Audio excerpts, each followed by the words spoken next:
આંધ્રપ્રદેશની એક સરકારી શાળાના પ્રિન્સિપાલે મોડા આવવા બદલ 18 વિદ્યાર્થીનીઓના વાળ કાપી નાખ્યા હતા।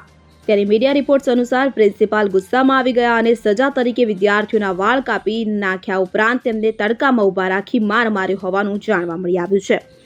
આ મામલો સામે આવ્યા બાદ કલેક્ટરે આરોપી આચાર્યને સસ્પેન્ડ કરી દીધા છે અને સમગ્ર મામલે વધુ તપાસ હાથ ધરી છે। આ મામલે શિક્ષાના સ્ટેટ પ્રોજેક્ટ ડાયરેક્ટર બી શ્રીનિવાસ રાવે જણાવ્યું હતું કે આ ઘટના ગત 15 નવેમ્બરના રોજ અલ્લુરી સીતારામ રાજુ જિલ્લાના જી મુદુગુલ્લામાં રહેતી શાળા કસ્તુરબા ગાંધી બાલિકા વિદ્યાલય ખાતે બનવા પામી હતી, પરંતુ સોમવારે આ કિસ્સો પ્રકાશમાં આવ્યો હતો। આ પછી વિભાગે આરોપી પ્રિન્સિપાલ યુસાઈ પ્રસન્ના વિરુદ્ધ તપાસ કરી હતી। તેમની સામેના આક્ષેપો સાચા હોવાનું જણાતા કલેક્ટરે મોડી રાત્રે સસ્પેન્શનના આદેશો જારી કર્યા હતા।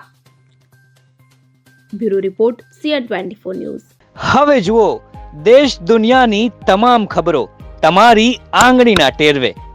ઉઠાવો મોબાઈલ અને Google Play Store પરથી ડાઉનલોડ કરો અમારી CN24 ન્યૂઝ મોબાઈલ એપ।